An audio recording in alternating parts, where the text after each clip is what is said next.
کچھ سالوں پہلے جو بائک نکلی تھی اس میں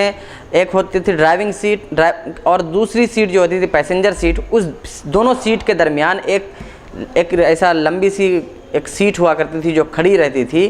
اسی کو سمجھ لیجئے مؤخرۃ الرحل۔ تو ایسا ہی رسول اللہ صلی اللہ علیہ وسلم نے فرمایا کہ ایسی کوئی چیز جو اونچی ہو تمہارے سامنے رکھی ہو تو ایسی صورت میں کسی کا تمہارے سامنے سے گزرنا کوئی نقصان نہ ہوگا۔ تب اس سے یہ سوال یہ ہوتا ہے کہ اگر کوئی چیز سامنے نہ ہو تو کیا کسی کا گزرنا ہماری نماز میں خلل پیدا کر سکتا ہے، ہماری نماز کو توڑ سکتا ہے؟ تو اس کا تفصیلی باب ابھی آگے آ رہا ہے۔ فی الحال اتنا کہنا کافی ہے کہ کسی کے سامنے سے گزرنا، چاہے وہ انسان ہو یا جانور، نماز کو نہیں توڑتا۔ حدیث نمبر 941، حدثنا محمد بن الصباح انبأنا عبد الله بن رجاء المکی عن عبید اللہ عن نافع عن ابن عمر قال كان النبي صلی اللہ تعالی علیہ وسلم تخرج له حربة في السفر فینصبها فیصلی الیہا۔ حضرت ابن عمر سے مروی ہے، فرماتے ہیں کہ رسول اللہ صلی اللہ تعالی علیہ وسلم کے لیے سفر میں ایک نیزہ نکالا جاتا تھا جسے گاڑ دیا جاتا تھا،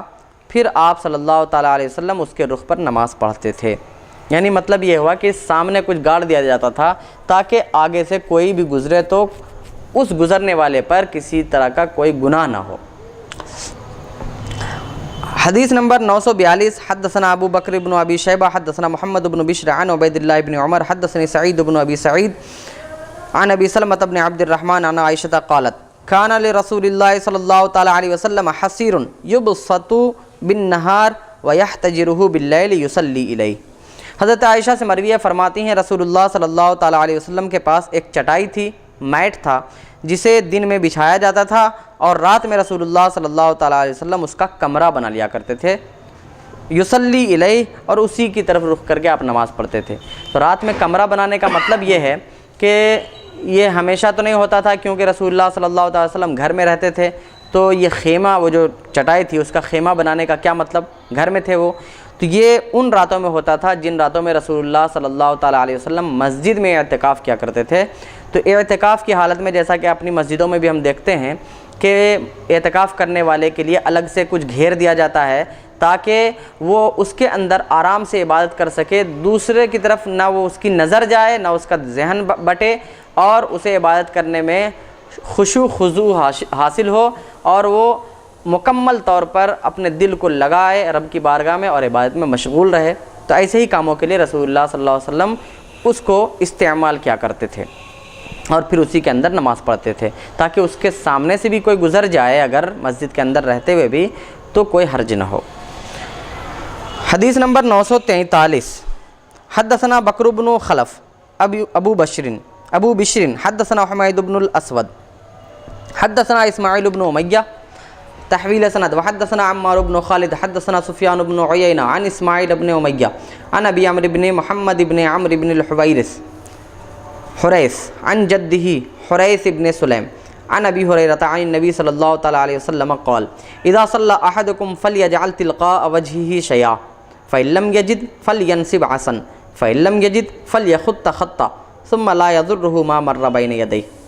حضرت ابو ہریرہ سے مروی ہے کہ نبی کریم صلی اللہ تعالی علیہ وسلم نے ارشاد فرمایا کہ تم میں سے کوئی جب نماز پڑھے تو اپنے چہرے کے سامنے کچھ رکھ لے، اگر نہ پائے تو اپنا عصا ہی گاڑ دے، اپنا عصا، چھڑی جو اپنی ہوتی ہے، لاٹھی، وہی گاڑ دے۔ اگر وہ بھی نہ ہو فلیخط خطا، تو ایک لکیر کھینچ دے، پھر کسی کا سامنے سے گزرنا کوئی نقصان دہ نہ ہوگا۔ ان تمام حدیثوں میں ایک بات تو یہ ہمیں سب بتائی گئی ہے، ایک تو اس چیز کا ہمیں سبق ملا ہے کہ جب ہم نماز پڑھیں تو اپنے سامنے کوئی چیز رکھ لیں، جسے سترہ کا نام دیا جاتا ہے فقہ کی اصطلاح میں، اور خود حدیث سے بھی ثابت ہے، یعنی پردہ، آڑ۔ تو اور دوسری بات یہ ہے کہ ہر حدیث میں آیا ہے تاکہ کسی کا سامنے سے گزرنا کوئی نقصان دہ نہ ہو۔ تب مطلب یہ ہے کہ کیا واقعی اگر کوئی شخص گزرے گا تو کوئی نقصان ہوگا؟ کیا نماز ٹوٹ جائے گی؟ تو ایسا ہرگز نہیں ہوگا، اور اس بارے میں بھی مکمل طور پر اگلا باب بھی آئے گا کہ اگر کوئی شخص ہمارے سامنے سے گزر جاتا ہے تو نمازی کی نماز پر کوئی خلل نہیں پڑے گا، البتہ جو گزرے گا وہ گنہگار ہوگا، اس کا نقصان ہوگا۔ تو یہاں پر یہ ہے کہ تاکہ گزرنے والے کا گزرنا اس کو تکلیف نہ دے، لا یضرہ ما مر بین یدیہ، تاکہ اسے نقصان نہ ہو جو اس کے سامنے سے گزرے. اب وہ اس کون ہے؟ وہ ہے جو گزر رہا ہے. ہر جگہ حدیث میں یہی ہے تاکہ اس کو گزرنا نقصان دہ نہ ہو، اور یہ گزرنا وہی ہے جو گزر رہا ہے، گزرنے والا، اس کو کوئی نقصان نہ ہو، یعنی وہ گناہ گار نہ ہو. باب نمبر 37 باب المرور بین یدی المصلی. یہ باب ہے مصلی نمازی کے آگے سے گزرنے کے بیان میں، کہ اگر کوئی شخص نمازی کے آگے سے گزرے تو اس کو ثواب ملے گا یا گناہ یا کچھ اور، اس بارے میں. حدیث نمبر 944 حدثنا ہشام بن عمار حدثنا سفیان بن عیینہ عن سالم ابن النضر عن بصر بن سعید قال ارسلونی الى زید بن خالد اسألہ عن المرور بین یدی المصلی فاخبرنی عن النبی صلی اللہ علیہ وسلم قال لأن يقوم 40 خیر له من ان یمر بین یدی. بصر بن سعید سے مروی ہے، وہ ارشاد فرماتے ہیں کہ لوگوں نے مجھے زید بن خالد کے پاس بھیجا کہ میں ان سے پوچھوں مصلی کے آگے سے گزرنے کا مسئلہ، کہ کوئی شخص اگر مصلی کے سامنے سے، نمازی کے سامنے سے گزرے تو اس بارے میں کیا حدیث ہے ہمیں بتائیے. فاخبرنی عن النبی، تو زید بن خالد نے ہمیں بتایا نبی کریم صلی اللہ علیہ وسلم سے روایت کرتے ہوئے کہ آپ صلی اللہ علیہ وسلم نے ارشاد فرمایا ہے کہ گزرنے والا کھڑا رہ جائے 40، بہتر ہے اس سے کہ وہ نمازی کے آگے سے گزر جائے. اب اس میں یہ ہے کہ گزرنے والا 40 کھڑا رہ جائے. اب وہ 40 دن ہے کہ 40 منٹ کہ 40 سیکنڈ، 40 گھنٹہ، 40 مہینے، 40 سال، 40 صدیاں، ایسا کچھ بھی حدیث میں نہیں ہے صراحت کے ساتھ، صرف 40 کا لفظ آیا ہے. اب وہ آپ سوچ لیجئے، ہو سکتا ہے وہ 40 سال بھی ہوں، 40 مہینے بھی ہوں. اب کہنا یہ ہے کہ اگر 40 سال حدیث میں مراد ہے تو مطلب یہ ہوگا کہ کوئی شخص اگر نمازی کے آگے سے گزر رہا ہے تو اس کے لیے گزرنے سے بہتر یہ ہے کہ 40 سال تک وہیں پر کھڑا رہے جب تک کہ وہ نماز مکمل نہ کر لے. اب سوچئے کتنا بڑا گناہ ہوگا نمازی کے آگے سے گزرنا، کہ رسول اللہ صلی اللہ تعالیٰ علیہ وسلم فرماتے ہیں کہ 40 تک، وہ چاہے جو ان کی نیت ہو، جو مراد ہو، یعنی اگر 40 دن بھی ہے تو 40 دن کھڑے رہنا بہتر ہے اس سے گزرنے سے. اب گزرنا کس کو کہتے ہیں؟ مرور جو عربی میں کہا جاتا ہے اس کو انگلش میں کراس کہا جاتا ہے. جیسے ہم نے بولتے ہیں کہ روڈ کراس کیا، تو روڈ کراس کرنا اس وقت ہوتا ہے جب کہ ایک انسان روڈ کے اس سائیڈ ہو اور روڈ کو مکمل طور پر پار کر کے دوسرے سائیڈ چلا جائے تو اس کو کہتے ہیں روڈ کراس کرنا. اور اگر کوئی شخص روڈ پر ہی ہے تو اسی صورت میں روڈ کراس کرنا نہیں ہوگا. تو اب مرور کا مطلب یہ ہوا کہ یعنی گزرنے کا مطلب یہ ہوا کہ اگر کوئی شخص نمازی کے ٹھیک سامنے کھڑا ہے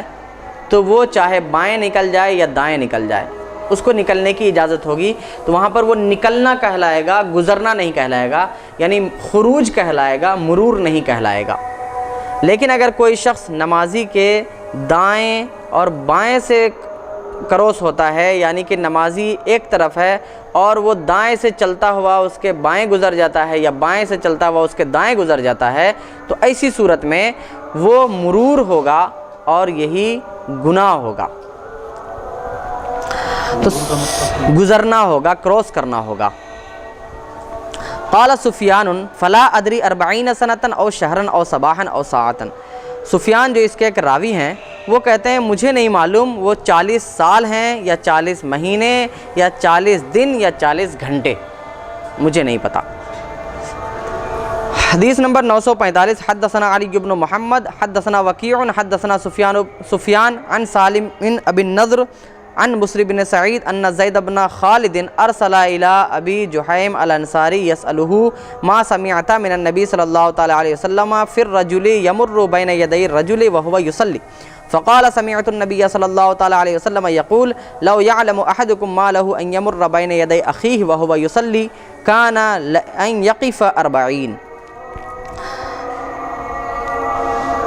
بصر بن سعید سے مروی ہے کہ زید بن خالد نے انہیں ابو جہیم انصاری رضی اللہ تعالیٰ عنہ کے پاس بھیجا کہ وہ ان سے پوچھیں کہ انہوں نے نبی کریم صلی اللہ تعالیٰ علیہ وسلم سے اس بارے میں کیا سنا ہے کہ کوئی شخص نماز پڑھ رہا ہو اور کوئی دوسرا شخص اس نمازی کے آگے سے گزرے۔ تو حضرت ابو جہیم انصاری نے فرمایا کہ میں نے نبی کریم صلی اللہ علیہ وسلم کو ارشاد فرماتے سنا ہے کہ اگر تم میں سے کوئی جان لے کہ نمازی بھائی کے آگے سے گزرنے میں کیا گناہ ہے تو وہ 40 رکنا بہتر سمجھے گا، 40 رکنا بہتر سمجھے گا۔ یہاں بھی راوی کہتے ہیں میں نہیں جانتا وہ 40 سال ہے یا 40 مہینے یا 40 دن، یہ خیر لہ من ذالک، تو اس گزرنے سے اس کے لیے بہتر ہوگا کہ وہ 40 رکا رہے، اب وہ 40 سال ہوں کہ 40 مہینے کہ 40 دن۔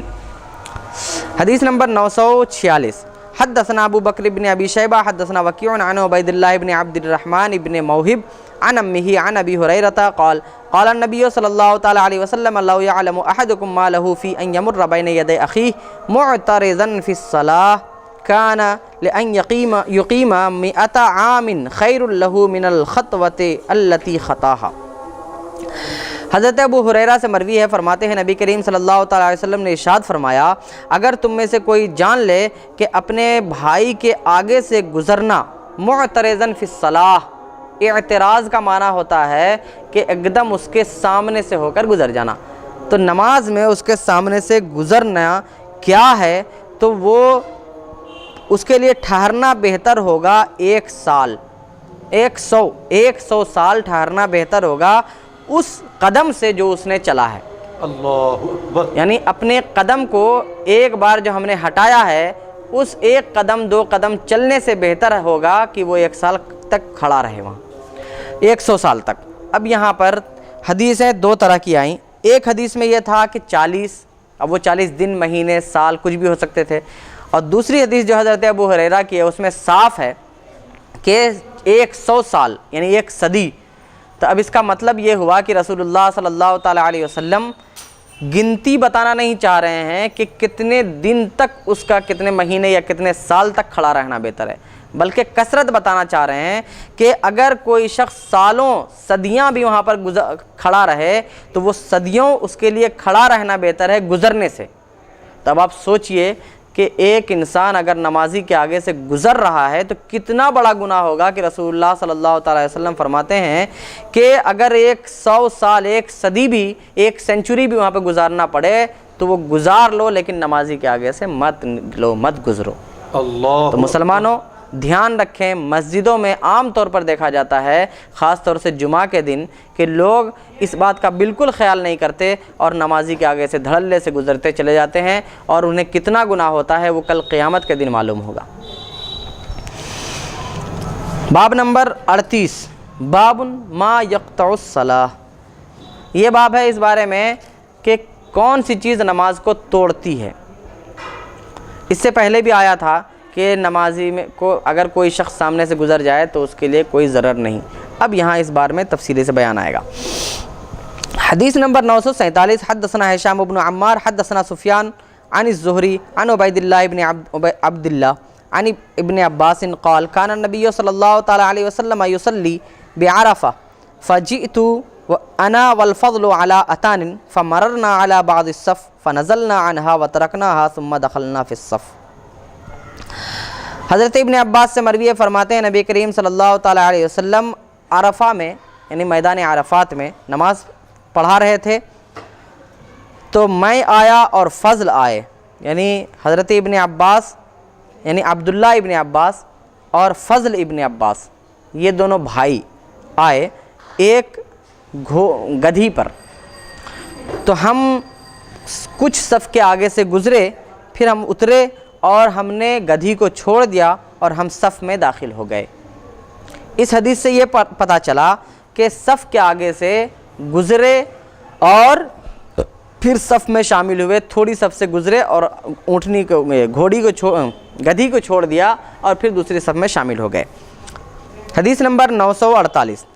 حدثنا ابو بکر بن ابی شیبہ حدثنا وكيع عن أسامة بن زيد عن محمد بن قيس وقاص عمر بن عبد العزيز عن أبيه عن أم سلمة قالت كان النبي صلى الله تعالى عليه وسلم يصلي في حجرة أم سلمة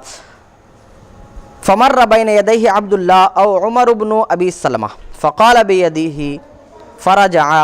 فمرت بزينب ابنة أم سلمة فقال بيده هكذا فمزت فلما صلى رسول الله صلی اللہ تعالیٰ علیہ وسلم قال ہن اغلب۔ حضرت ام سلمہ سے مروی ہے، یہ ام سلمہ رسول اللہ صلی اللہ تعالیٰ علیہ وسلم کی زوجہ محترمہ ہے، ام المؤمنین ہیں۔ وہ فرماتی ہیں کہ نبی کریم صلی اللہ تعالیٰ علیہ وسلم ام سلمہ یعنی خود انہی کے کمرے میں نماز پڑھ رہے تھے تو ان کے سامنے سے عبداللہ یا عمر بن ابو سلمہ گزرے۔ عبداللہ سے مراد عبداللہ ابن عمر حضرت عمر کے لڑکے، یا پھر عبداللہ عمر بن ابو سلمہ یعنی خود حضرت ام سلمہ کے لڑکے جو دوسرے شوہر سے تھے، وہ دونوں میں سے کوئی رسول اللہ صلی اللہ تعالیٰ علیہ وسلم کے سامنے سے نماز کی حالت میں گزرنے لگے تو آپ نے ان کا ہاتھ پکڑا تو وہ لوٹ گئے۔ پھر ان کے سامنے سے زینب بنت ام سلمہ گزری، یعنی حضرت ام سلمہ جو رسول اللہ صلی اللہ علیہ وسلم کی زوجہ محترمہ ہیں، ان کے پہلے شوہر سے جو بیٹی ہے زینب، وہ گزری۔ رسول اللہ صلی اللہ علیہ وسلم نے ان کا بھی ہاتھ پکڑ کے اشارہ کیا کہ واپس چلی جاؤ، لیکن وہ گزر گئیں۔ جب رسول اللہ صلی اللہ علیہ وسلم نے نماز پڑھ لی تو آپ نے فرمایا ہن اغلب، یہ غالب ہیں، یعنی عورتیں جو ہوتی ہیں ان کے اندر زیادہ ہے۔ اب کیا زیادہ ہے؟ تو رسول اللہ صلی اللہ تعالیٰ علیہ وسلم نے ارشاد فرمایا ہے کہ عورتوں کے بارے میں فرمایا ہن ناقصات العقل والدین، کہ عورتیں وہ ہیں جن کی عقل بھی کم ہے اور جو دین میں بھی جن کے کمی ہے۔ عقل کم ہونے کا مطلب یہ ہے کہ اگر مکمل عقل ہوتی تو قرآن کریم میں اللہ تبارک و تعالیٰ نے جب گواہ بنایا، یہ کہا کہ لوگ گواہ بن سکتے ہیں، تو مرد کو بنایا کہ تم ایک گواہ، ایک مرد ایک گواہ ہوگا، لیکن عورت جو ہوتی ہے وہ ایک عورت آدھی گواہ ہوتی ہے، دو عورت مل کر مکمل ایک گواہ کے مقابل ہوتی ہے، برابر ہوتی ہے۔ تو اس طرح دیکھا جائے تو اگر ان کی عقل مکمل ہوتی تو اللہ تبارک و تعالیٰ ضرور ایک عورت کو ہی بناتا، ایک گواہ۔ اور آگے اسی جگہ پہ آیت میں یہ ہے کہ اگر وہ عورت بھول جائے تو دوسری عورت یاد دلائے، اسی لیے وہ دو عورت مل کر مکمل گواہ ہوگی۔ اور دین میں کم کیسے ہیں کہ عورتیں ایسی ہوتی ہیں جنہیں حیض و نفاس استحاضہ وغیرہ آتا ہے، جس میں کہ وہ مکمل طور حیض نفاس کی حالت میں وہ نماز نہیں پڑھ سکتی، روزہ نہیں رکھ سکتی، یعنی جو منتھلی پیریڈز جو آتے ہیں عورتوں کو، یا ولادت کے بعد ڈیلیوری کے بعد جو بلیڈنگ ہوتی ہے، ان کی وجہ سے وہ نماز نہیں پڑھ سکتی، روزہ نہیں رکھ سکتی۔ اس طرح ان کے دین میں بھی کمی ہے، اگرچہ بعد میں ان روزوں کی قضا کرنے کا حکم ہے، لیکن بہرحال وہ کسی نہ کسی وجہ سے رک رہی ہیں۔ تو رسول اللہ صلی اللہ علیہ وسلم یہاں فرما رہے ہن اغلب، یہ زیادہ ہیں، یعنی ان کے اندر تھوڑی بے وقوفی ہوتی ہے کہ اشارہ کرنے کے بعد بھی وہ نہیں سمجھ سکی کہ گزرنا نہیں ہے۔ بہرحال حدیث نمبر 949 حدثنا ابو بکر بن خلاد الباہلی حدثنا یحیی بن سعید حدثنا شعبہ حدثنا قتادہ حدثنا جابر عن ابن عباس عن نبی صلی اللہ تعالی وسلم قال یقطع الصلاة الکلب الاسود والمرأة الحائضہ۔ حضرت ابن عباس عبداللہ ابن عباس رضی اللہ تعالیٰ عنہ سے مروی ہے، وہ نبی کریم صلی اللہ علیہ وسلم سے روایت کرتے ہوئے فرماتے ہیں کہ آپ نے فرمایا کہ کالا کتا اور حیض والی عورت یعنی پیریڈ والی عورت نماز کو توڑ دیتی ہے، یعنی اگر وہ آپ کے سامنے آ جائے تو آپ کی نماز ٹوٹ گئی۔ یہ ابھی میں فیصلہ نہیں دے رہا ہوں، آگے بتاتا ہوں۔ حدیث نمبر 950 حدثنا زید بن اخزم ابو طالب حدثنا معاذ ابن ہشام حدثنا ابی عن قتادہ عن زرارۃ بن اوفا عن سعد بن ہشام عن ابی ہریرہ عن النبی صلی اللہ تعالی وسلم قال یقطع الصلاة المرأة والکلب والحمار۔ اس حدیث میں یہ ہے، حضرت ابو ہریرہ سے مروی ہے کہ آپ صلی اللہ علیہ وسلم نے ارشاد فرمایا کہ عورت، کتا اور گدھا نماز کو توڑ دیتے ہیں۔ یہاں پر تین چیزوں کو بیان کیا، عورت کے ساتھ حیض والی عورت نہیں جوڑا گیا ہے، کتے کے ساتھ کالا کتا نہیں ہے، اور حمار یعنی گدھے کا ایک اضافہ ہے، یہ تین۔ حدیث نمبر 951 حدثنا جمیل بن الحسن حدثنا عبد العلا حدثنا سعید عن قتادہ عن الحسن عن عبداللہ بن مغفل عن النبی صلی اللہ علیہ وسلم قال یقطع الصلاة المرأة والکلب والحمار۔ یہ عبداللہ ابن مغفل سے مروی ہے، اس حدیث کا بھی وہی مطلب ہے کہ عورت، کتا اور گدھے نماز کو توڑ دیتے ہیں۔ حدیث نمبر 952، حدثنا محمد بن بشار حدثنا محمد بن جعفر حدثنا شعبۃ عن حمید بن ہلال عن عبد اللہ بن الصامت عن ابی ذر عن النبی صلی اللہ تعالی وسلم قال یقطع الصلاة اذا لم يكن بین یدی الرجل مثل مؤخرۃ الرحل المرأة والحمار والکلب الاسود۔ حضرت ابو ذر سے مروی ہے کہ رسول اللہ صلی اللہ تعالی وسلم نے ارشاد فرمایا کہ نماز ٹوٹ جاتی ہے جب کہ نمازی کے آگے مؤخرۃ الرحل کے مثل یعنی سترہ اگر نہ ہو تو نماز ٹوٹ جاتی ہے، نماز منقطع ہو جاتی، ختم ہو جاتی ہے اگر اس کے سامنے سے گزرے کون؟ عورت، گدھا یا کالا کتا، یہ تین۔ تو فرماتے ہیں عبداللہ بن صامت، میں نے ابو ذر سے پوچھا کہ ما بال الاسود من الاحمر، کہ سفید کالا کتے کو ہی کیوں کہا، لال کتا کیوں نہیں، یعنی لال کتا کیوں نہیں توڑتا؟ تو فرمایا فقال سألت رسول اللہ صلی اللہ علیہ وسلم کما سألتنی، تو حضرت ابو ذر کہتے ہیں کہ میں نے بھی رسول اللہ سے ایسے ہی پوچھا تھا جیسے تم نے مجھ سے پوچھا کہ کالا ہی کیوں نماز کو توڑتا ہے، لال کتا کیوں نہیں نماز کو توڑتا؟ تو رسول اللہ نے فرمایا تھا الکلب الاسود شیطان، کہ کلب اسود یعنی کالا کتا یہ شیطان ہے۔ اس حدیث میں یہ جتنا بھی اس پورے باب میں یہ 3-4 حدیثیں ایسی آئی ہیں جس سے یہ سمجھ میں آتا ہے کہ اگر عورت یا کالا کتا یا گدھا نمازی کے آگے سے گزر جائے تو نماز ٹوٹ جاتی یہ، لیکن ایسا نہیں ہے، کیونکہ رسول اللہ صلی اللہ تعالیٰ علیہ وسلم سے حضرت عائشہ ایک حدیث روایت کرتی ہیں۔ حضرت عائشہ ایک عورت ہیں اور اگرچہ وہ ہماری ماں ام المومنین ہیں لیکن عورت ہیں، اور رسول اللہ صلی اللہ تعالیٰ علیہ وسلم نے مطلقاً عورت کا نام لیا ہے کہ عورت نماز کو توڑتی ہے۔ حضرت عائشہ صدیقہ رضی اللہ تعالیٰ عنہا فرماتی ہیں کہ رسول اللہ صلی اللہ تعالیٰ علیہ وسلم نماز پڑھ رہے تھے ان کے کمرے میں، یعنی وہ تہجد کی نماز ہوگی یا فجر کی سنت ہوگی، پڑھ رہے ہیں رسول اللہ صلی اللہ علیہ وسلم نماز، اور میں ان کے آگے لیٹی ہوئی تھی، ان کے آگے لیٹی ہوئی تھی، اور جب رسول اللہ صلی اللہ تعالیٰ علیہ وسلم کو سجدہ کرنا ہوتا تو مجھے اشارہ کرتے، میں ہٹ جاتی اور رسول اللہ سجدہ کرتے،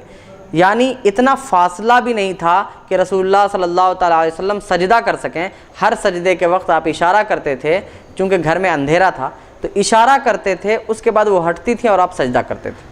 اور آپ کی نماز ہوئی، نماز نہیں ٹوٹی۔ تو فقہاء کرام نے یہ کہا ہے کہ عورت کے گزرنے سے نماز نہیں ٹوٹتی، اور کوئی بھی کتا یا جانور اس کے گزرنے سے نماز اس لیے نہیں ٹوٹتی کہ گزرنے سے صرف اتنا ہوتا ہے کہ خشوع میں جو ہے وہ خلل پڑتا ہے، تو یقطع الصلاۃ کا وہی مطلب ہے کہ مکمل طور پر جو کامل نماز ہونی چاہیے تھی وہ کامل نماز نہیں ہوئی بلکہ خشوع ان کا ختم ہو گیا۔ اگر کوئی شخص سامنے سے گزر جاتا ہے تو خشوع میں خلل پڑا، چاہے وہ کتا ہو یا گدھا ہو یا عورت ہو، اور عورت چاہے پیریڈ والی ہو یا پیریڈ والی نہ ہو، یعنی اگر عورت سامنے سے گزرتی ہے اور سامنے سترا ہے تب تو نماز نہیں ٹوٹ رہی ہے، اور سترا نہیں ہے تب بھی نماز نہیں ٹوٹے گی۔ اور رسول اللہ صلی اللہ تعالیٰ علیہ وسلم کے کہنے کا مطلب یہ ہے کہ اگر اور اس کی وجہ صرف یہ ہے کہ عورت جب سامنے سے گزرے گی تو ایک انسان ہے، انسان کی نظر بھٹک سکتی ہے اور وہ اپنی نماز سے کسی اور سوچ کی طرف جا سکتا ہے، جس کی وجہ سے تنبیہ یہ ہے کہ عورتیں مردوں کے سامنے سے نماز کی حالت میں نہ گزریں، اور نماز نہیں ٹوٹے گی۔ اگر کوئی گزر بھی جاتا ہے تو نماز پر کوئی فرق نہیں پڑے گا۔ دوسری حدیثوں میں صاف ہے کہ گزرنے والے کا گزرنا نمازی کے نماز کو کوئی خلل نہیں پہنچاتا۔ تو اس سے صاف یہی سمجھ میں آتا ہے کہ کسی کے گزرنے سے نماز نہیں ٹوٹے گی۔ اور ایک بات کہ الکلب الاسود شیطان کا مطلب کیا ہے؟ کیا ہر کالا کتا شیطان ہوتا ہے؟ تو ایسا بھی نہیں ہے، بلکہ شیطان کا معنی عربی زبان میں ایک تو وہی ہے جو ہم مانتے ہیں شیطان، جس کو یعنی کہ جنات جو ہیں ان میں جو کمینے لوگ ہو جاتے ہیں ان کو شیطان بولتے ہیں۔ جیسے کہ ہماری زبان میں بھی اگر کوئی شریر کمینہ ہوتا ہے تو اس کو لوگ کہتے ہیں شیطان ہے کیا، اس طرح کہتے ہیں۔ اور تیسری بات یہ کہ عربی زبان میں شیطان کا ایک معنی جراثیم بھی ہوتا ہے، تو اس کا مطلب یہ ہوگا کہ سب سے خبیث کتوں میں جو سب سے خبیث خصلت، سب سے خراب خصلت اور عادت جس کتے کی ہوتی ہے وہ ہوتا ہے کالا کتا۔ بہت خراب مانا جاتا ہے، کبھی بھی کاٹ لیتا ہے، تو اسی وجہ سے اس کو شیطان کہا گیا ہے۔ اور کبھی سچ مچ ایسا بھی ہو سکتا ہے کہ شیطان جو ہو وہ کالے کتے کی شکل میں آئے، لیکن ضروری نہیں کہ جب بھی وہ شیطان آئے کالے ہی کتے کی شکل میں آئے، کیونکہ اللہ تبارک و تعالیٰ نے شیطان کو اپنی صورت چینج کرنے کا اختیار دیا ہے، تو وہ کالے کی شکل میں بھی آ سکتا ہے اور لال اور کتے کی شکل میں بھی آ سکتا ہے اور دیگر رنگ کے کتوں کی شکل میں بھی آ سکتا ہے۔ تو ایسا کچھ بھی نہیں، شیطان کا مطلب صرف اتنا ہوا کہ وہ سب سے خبیث ہے اور سب سے برا وہ کتا ہوتا ہے، کتوں میں سب سے برا کالا کتا ہوتا ہے۔ مجھے ایک سوال یہ ہے کہ ترمذی شریف کی جو جامع انواریہ کے زیر اہتمام مکمل ریکارڈنگ ہو چکی ہے اور اسے انٹرنیٹ پر بھی اپلوڈ کیا گیا ہے، مشاہدہ کر سکتے ہیں۔ ترمذی شریف کی حدیث مبارکہ میں یہ آیا ہے کہ کالے کتے کا قتل کر دیا جائے، تم اگر کہیں پاؤ دیکھو کالے کتے کو تو اسے ختم کر دو۔ تو یہ قتل اور ختم کر دینے کی جو ہے بات بھی آئی ہے ترمذی شریف میں۔ تو اس کا مطلب یہی ہے نا کہ وہ جو کتا ہوتا ہے تو وہ بہت زیادہ شریر ہوتا ہے اور کبھی بھی انسان کو نقصان پہنچا سکتا ہے، اور اسی لیے کہا گیا ہے کہ کالے کتے کو اگر پاؤ تو قتل کر دو، کیونکہ عام طور پر جو کالے کتے ہوتے ہیں وہ بہت کاٹنے والے ہوتے ہیں، عزوز ہوتے ہیں اور لوگوں کو کی طرف دوڑ کر اسے ڈراتے ہیں، کاٹتے ہیں، پیچھے پڑ جاتے ہیں، جس کی وجہ سے رسول اللہ صلی اللہ علیہ وسلم نے سیلف ڈیفینس کے لیے ایسا کہا ہے۔ کہ کوئی بھی کتا اگر جو ہے وہ کاٹتا ہے تو اسے بھی ختم کرنے کی اجازت ہے۔ تو کوئی بھی ہے ایسا کوئی کاٹتا ہے تو اسے بھی ختم کرنے کی اجازت ہے، لیکن کالا کتا ایسا ہوتا ہے کہ آپ دیکھیں گے واقعی وہ شریر ہوتے ہیں کالے کتے، اور وہ کسی کو بھی دوڑا سکتے ہیں اور کاٹ سکتے ہیں۔ اور عام طور پر ایسا بھی ہوتا ہے کہ عام طور پر جو شیطان ہے تو وہ کالے کتے کی شکل میں بھی آتا ہو، جیسا کہ رسول اللہ کے ارشاد سے سمجھ میں بھی آتا ہے، ایسا بھی ہو سکتا ہے۔ لیکن اگر وہ کالے کتے کی شکل میں ہے اور ہم اس کو ماریں گے تو ضروری نہیں کہ وہ شیطان مر جائے، کیونکہ کتا جو ہوتا ہے تو وہ تو مر سکتا ہے، لیکن شیطان ہوگا تو وہ غائب ہو جائے گا، ہمیں دکھائی نہیں دے گا، ایسا بھی ہو سکتا ہے۔ حدیث باب نمبر 39، باب ادرا مستطاعت، جہاں تک تم سے ہو سکے دفع کرو، یہ اس بارے میں۔ اب جہاں تک تم سے ہو سکے دفع کرو کا مطلب یہ ہے کہ اگر کوئی شخص نماز پڑھ رہا ہے اور اس کے سامنے سے کوئی شخص گزرنا چاہ رہا ہے تو وہ روک دے، اپنا ہاتھ آگے بڑھا دے یا اس سے ایسے کر کے ہٹا دے، وہ اس بارے میں باب ہے۔ حدیث نمبر 953، حدثنا احمد بن عبدہ انبأنا حماد بن زید حدثنا یحییٰ ابو المعلی عن الحسن العرانی قال ذکر عند ابن عباس ما يقطع الصلاة فذكر الكلب والحمار والمرأة فقال ما تقولون في الجدي ان رسول الله صلی اللہ علیہ وسلم كان يصلي يوما فذهب جدي يمر بين يديه فبادره رسول الله صلی اللہ علیہ وسلم القبلہ۔ ابھی اس سے پہلے جو باب آیا جس میں یہ تھا کہ عورت، کتا اور گدھا یہ نماز کو توڑ دیتے ہیں، تو میں نے کہا تھا کہ نماز اس سے کوئی فرق نہیں پڑتا نماز پر۔ اب یہ اگلا جو باب ہے وہ میری بات کی تصدیق کر رہی ہے، وہ باب تصدیق کرے گا کہ وہ میں نے جو کہا ہے وہی ہے۔ دیکھیے حضرت حسن عرنی سے مروی ہے، کہتے ہیں کہ حضرت ابن عباس رضی اللہ تعالیٰ عنہ کے پاس ذکر کیا گیا جو نمازوں کو توڑ دیتے ہیں، یعنی وہ حدیث بیان کی گئی جو نماز کو توڑ دیتے ہیں، تو لوگوں نے کہا کہ وہ کتا ہے، گدھا ہے اور عورت ہے۔ تو حضرت ابن عباس نے کہا جدی کے بارے میں تمہارا کیا خیال ہے، تم کیا کہتے ہو؟ جدی یعنی مینڈھے کا بکرا، جس کو میمنا کہتے ہیں، بکری کا بچہ، وہ کہ رسول اللہ صلی اللہ تعالیٰ علیہ وسلم ایک دن نماز پڑھ رہے تھے اور ایک مینڈھے کا بکرا، ایک مینڈھے کا بچہ اور بھیڑ کا بچہ رسول اللہ صلی اللہ علیہ وسلم کے سامنے سے گزرا، تو رسول اللہ صلی اللہ تعالیٰ علیہ وسلم نے قبلے کی طرف اس کو جانے دیا، قبلے کی طرف اس کو جانے دیا، روکا نہیں۔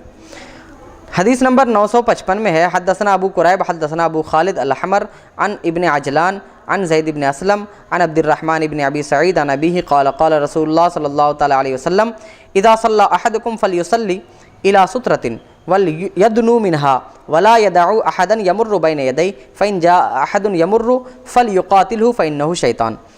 حضرت ابو سعید خدری رضی اللہ تعالیٰ عنہ سے مروی ہے کہ رسول اللہ صلی اللہ تعالیٰ علیہ وسلم نے ارشاد فرمایا جب تم میں سے کوئی نماز پڑھ رہا ہو تو وہ سترہ کی جانب ہو کر نماز پڑھے، یعنی اپنے سامنے سترہ رکھ لے۔ اگر کوئی ایسی جگہ نماز پڑھ رہا ہے جہاں پر کہ کسی کے گزرنے کا اندیشہ ہے، گزر سکتا ہے، تو اس کوئی چیز سامنے رکھ لے اور پھر نماز پڑھے، وَلْيَدْنُ مِنْهَا، اور اس سے قریب ہو کر نماز پڑھے۔ ایسا نہیں کہ سترہ 10 میٹر دور گاڑا اور یہاں 10 میٹر پیچھے نماز پڑھیں، ایسا نہیں، بلکہ اس کے قریب، یعنی اب اتنے فاصلے پر رکھے کہ اس کے سجدہ کرنے کے بعد جگہ تھوڑی سی بچے یا بالکل نہ بچے، لیکن سجدہ آرام سے ہو جائے۔ وَلَا يَدْعُ أَحَدًا يَمُرُّ بَيْنَ يَدَيْهِ، اور اپنے سامنے سے کسی کو گزرنے نہ دے، پھر بھی اگر کوئی آ جائے گزرنے لگے فَلْيُقَاتِلْهُ، تو اس سے قتال کرے، فَإِنَّهُ شیطان، کیونکہ وہ شیطان ہے۔ اب یہاں پر قتال کرنے کا حکم ہے۔ اس سے ایک اور حدیث پڑھ لوں پھر اس تفصیل دونوں کی کرتا ہوں۔ حدیث نمبر 955، حدثنا ہارون بن عبد اللہ الحمال والحسن بن داود المنقدری قال حدثنا ابن ابی فدیک عن الضحاک ابن عثمان عن صدقہ بن یسار عن عبد اللہ بن عمر ان رسول اللہ صلی اللہ تعالی علیہ وسلم قال اذا كان احدكم يصلي فلا يدع احدا يمر بين يديه فإن ابى فليقاتل فإن معه القرين۔ حضرت عبداللہ ابن عمر سے مروی ہے کہ رسول اللہ صلی اللہ تعالی وسلم نے ارشاد فرمایا، جب تم میں سے کوئی نماز پڑھ رہا ہو تو اپنے سامنے سے کسی کو گزرنے نہ دے، یعنی اسے روکے، پھر بھی اگر وہ رکے نہیں، باز نہ آئے رکنے سے اور آگے ہی بڑھتا جائے، فَلْيُقَاتِلْهُ، تو اس سے قتال کرے، کیونکہ اس کے ساتھ قرین ہے۔ منقدری کہتے ہیں فَإِنَّ مَعَهُ الْعُزَّةَ، یعنی فَإِنَّ مَعَهُ الْقَرِین کا لفظ آیا ہے یا فَإِنَّ مَعَهُ الْعُزَّةَ، یہ راوی کو شک ہو گیا۔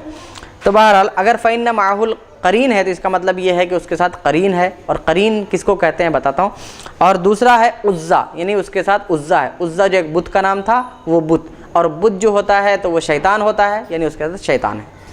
قرین کہتے ہیں جس کو ہمزاد کا لفظ اردو میں جس کے لیے استعمال کرتے ہیں، ہمزاد، یعنی ہر انسان جب پیدا ہوتا ہے تو اس کے ساتھ اللہ تبارک و تعالیٰ ایک شیطان کو بھی پیدا فرماتا ہے جو اسی کی شکل کا ہوتا ہے، اسی کو قرین کہتے ہیں۔ تو کہتے ہیں کہ اگر تم میں سے کوئی نماز پڑھ رہا ہے اور اس کے سامنے سے کوئی شخص گزرنا چاہتا ہے تو وہ روکے، پھر بھی اگر نہ رکے تو اس سے جنگ کرے، کیونکہ وہ آدمی جو گزر رہا ہے در حقیقت اس کا جو شیطان اس کے ساتھ ہے وہ اس کو بھٹکا کے اس کو گزروانا چاہ رہا ہے۔ اللہ اکبر۔ تو اب مطلب یہ ہوا کہ رسول اللہ صلی اللہ تعالیٰ علیہ وسلم یہ فرما رہے ہیں کہ لڑو۔ اب لڑنے کا مطلب یہ تو نہیں کہ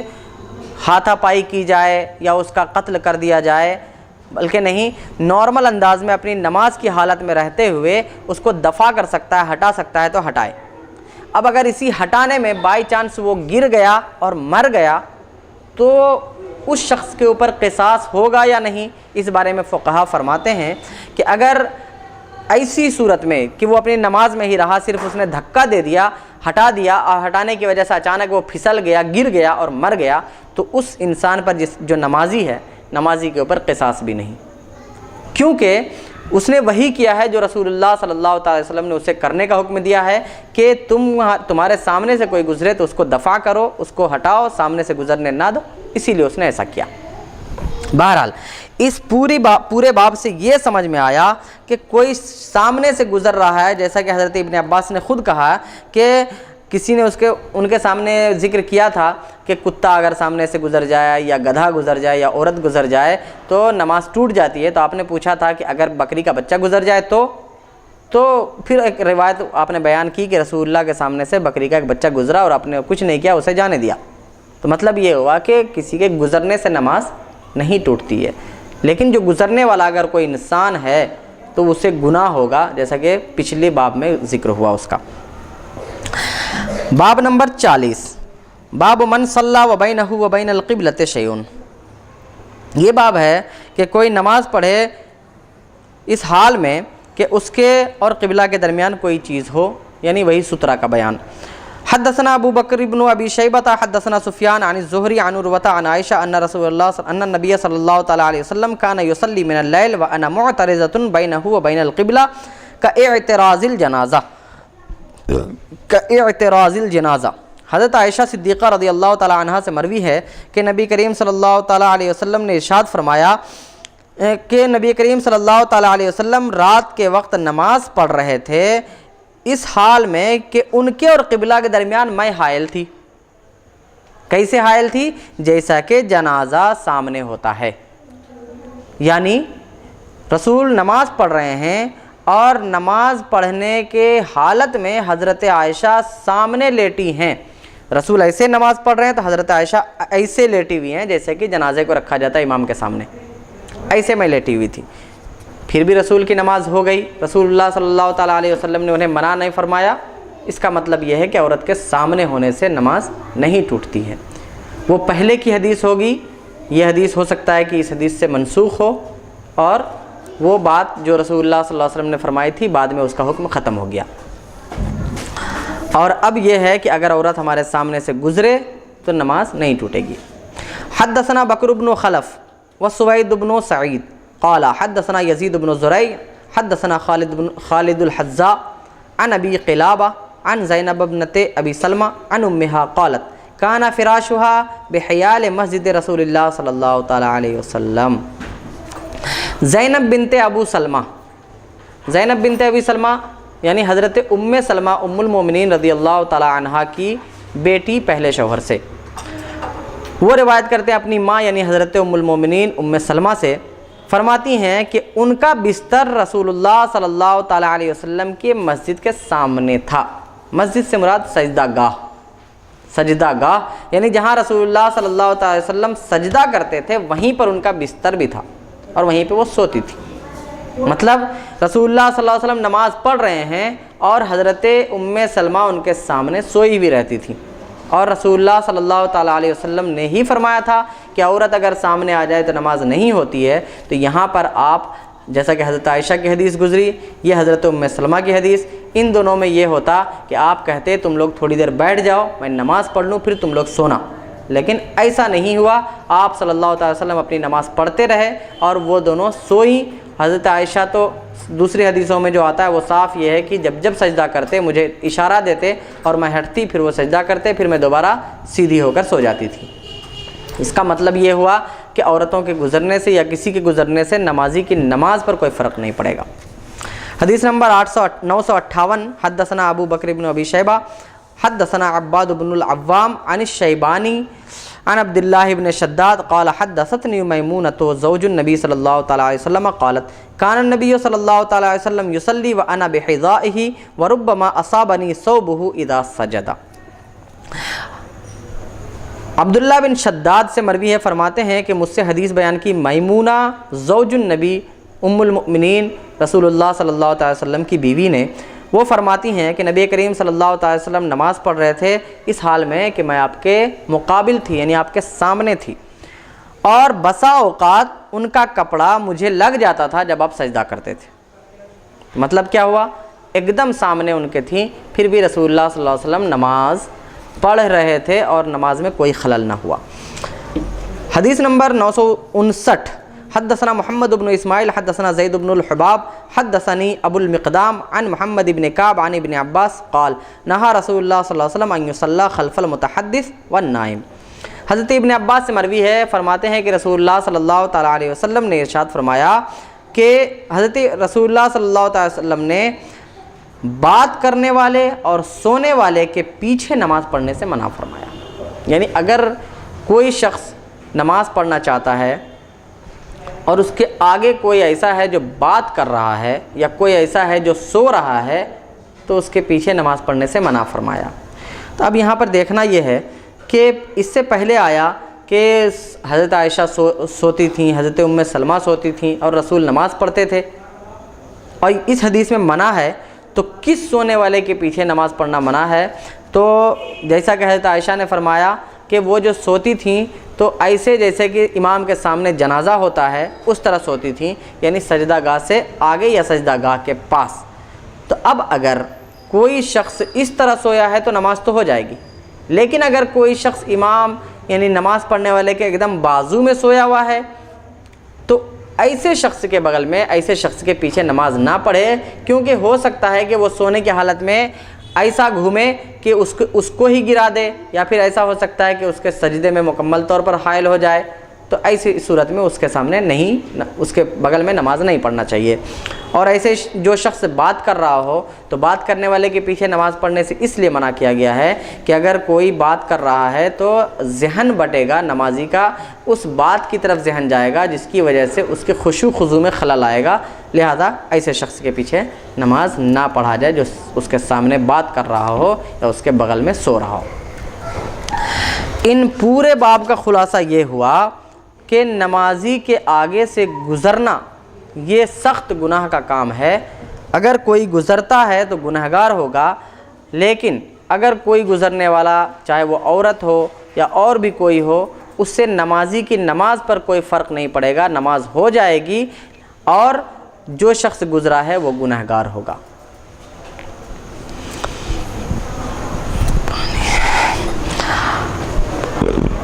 باب نمبر 41، باب النہی ان یسبق الامام بالرکوع والسجود۔ یہ باب ہے کہ امام سے آگے نہ بڑھا جائے رکوع میں یا سجدے میں، یعنی اگر کوئی شخص امام کے پیچھے نماز پڑھ رہا ہے تو اس کے لیے ضروری ہے کہ وہ امام سے آگے نہ بڑھے رکوع کرنے میں یا سجدہ کرنے میں، بلکہ پہلے امام کو جانے دے پھر اس کے بعد یہ رکوع یا سجدے میں جائے۔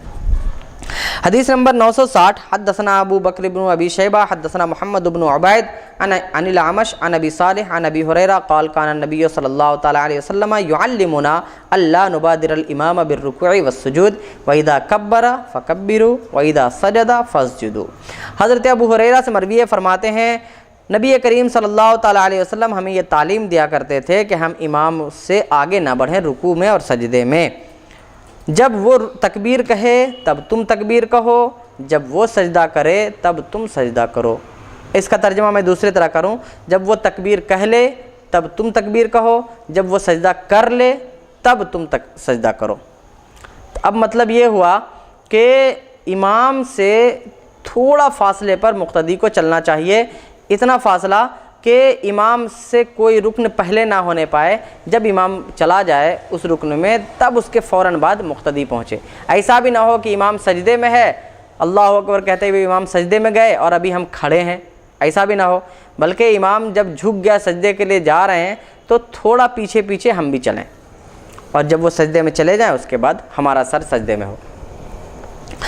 حدیث نمبر 961، حدثنا حمید بن مسعدہ وسوید بن سعید قال حدثنا حماد بن زید حدثنا محمد بن زیاد عن ابی ہریرہ قال قال رسول اللہ صلی اللہ تعالی علیہ وسلم الا یخشى الذی یرفع راسه قبل الامام ان یحول اللہ راسه راس حمار۔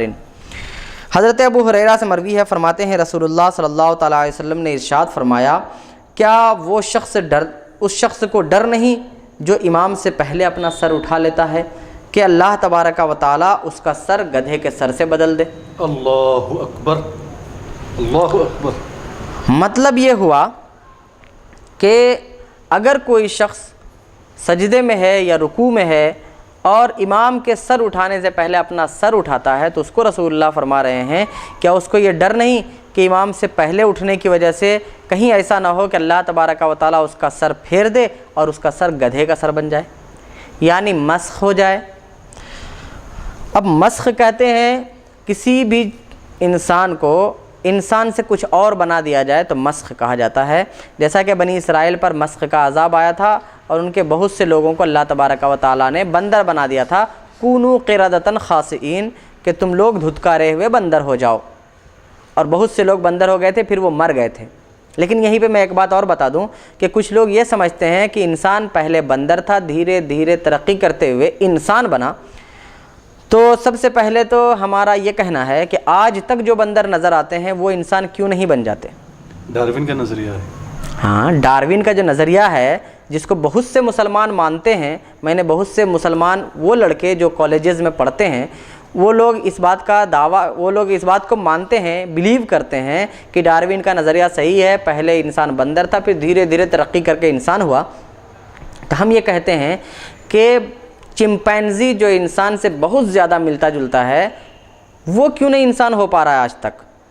سبحان اللہ۔ جو اگر انسان پہلے بندر تھا تو جو آج بندر نظر آ رہے ہیں انہیں ہم 100 سال تک اپنے پاس قید کر کے رکھیں، وہ کیوں نہیں چینج ہو پا رہا ہے؟ اور بہرحال جب بندر جب انسان بنا ہے تو وہ بندروں کے اندر بھی وہ خصوصیت ہونی چاہیے کہ وہ بھی انسان بن سکے، لیکن ایسا تو کبھی دیکھنے میں نہیں آیا کہ کوئی بھی ایک مخلوق جس کو اللہ تعالیٰ نے پیدا کیا ہے وہ اپنی دوسری شکل میں آج دوسرا کچھ بن جائے، ایسا نہیں ہوا۔ تو پھر یہ کیوں ہوا؟ پھر ساتھ ہی ساتھ یہ بھی ہوتا ہے کہ جب کوئی دوسرا نہیں ہو سکتا تو پھر رسول اللہ صلی اللہ علیہ وسلم نے یہاں یہ فرمایا ہے کہ کیا اسے ڈر نہیں کہ اس کا چہرہ گدھے کی طرح کر دیا جائے؟ تو یہاں پر اور ڈاروین کے نظریے میں فرق یہ ہے کہ ڈاروین کا جو تھیوری ہے وہ یہ ہے کہ وہ ہوا ہے، اور یہاں پر یہ ہے کہ اللہ کرے گا، اور اللہ تبارک و تعالیٰ جو ہے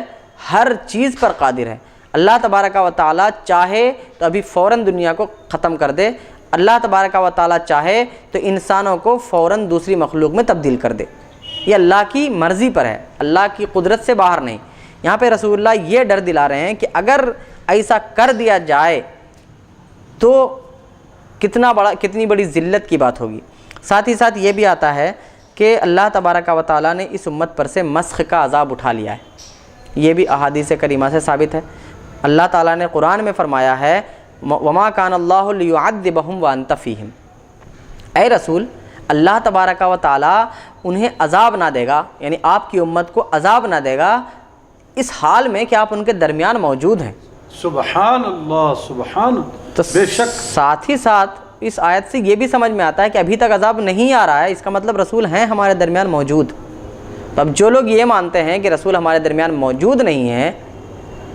تو ان کا ماننا سرے سے غلط انہی کے اعتراض سے ہو جاتا ہے کہ وہ لوگ کہتے ہیں کہ اب مسخ قیامت تک نہیں آ سکتا کیونکہ اللہ تبارک و تعالیٰ نے رسول سے وعدہ فرمایا ہے۔ تو رسول سے یہ وعدہ نہیں فرمایا کہ قیامت تک نہیں آئے گا عذاب، بلکہ یہ وعدہ تھا رسول سے کہ جب تک آپ ان کے درمیان ہیں تب تک عذاب نہیں آئے گا، سبحان اللہ، اور سبحان اللہ۔ جب تک رہیں گے رسول تب تک عذاب نہیں آئے گا، اور رسول قیامت تک ہمارے ساتھ رہیں گے، باحیات ہیں، حیات سے ہیں، زندہ ہیں رسول، اسی لیے عذاب نہیں آئے گا۔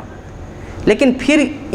اس حدیث کا جو مطلب ہے کہ اس کا چہرہ گدھے کے چہرے میں تبدیل کر دیا جائے، اس کا مطلب کیا ہے؟ تو اس کا مطلب یہ ہے کہ اللہ تبارک و تعالیٰ نے اس امت سے جو عذاب اٹھایا ہے وہ اجتماعی عذاب کو اٹھایا ہے۔ ایک بارگی پوری امت پر جو عذاب آتا تھا، جیسے ہزاروں ہزار لوگ بندر بنا دیے گئے تھے یا ہزاروں ہزار لوگوں پر کسی طرح کا عذاب آتا تھا، تو اللہ تبارک و تعالیٰ نے ویسا عذاب اٹھا لیا، اجتماعی عذاب،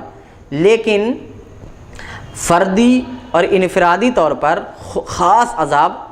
اس کا وعدہ نہیں فرمایا اللہ تعالیٰ نے۔ اور وہ ہو سکتا ہے مسخ اس صورت میں ہو سکتا ہے کہ تھوڑا سا ہو، کسی ایک کے ساتھ ہو، چند کے ساتھ ہو، دو چار کے ساتھ ہو، ایسا مسخ ہو سکتا ہے۔ جیسا کہ ابھی واٹس ایپ پر کچھ ایک میسج گھوم رہا ہے جس میں یہ ہے کہ رسول اللہ صلی اللہ علیہ وسلم کے میلاد کا انکار کرنے اور گستاخی کرنے کی وجہ سے ایک شخص بندر بن گیا۔ مجھ سے کسی نے پوچھا اور ساتھ ہی یہ بھی کہا، کمنٹ کیا کہ مسخ کا عذاب تو اٹھا لیا گیا ہے، تو میں نے بھی وہاں پہ یہی کہا کہ مسخ کا اجتماعی عذاب تو اٹھایا گیا ہے اور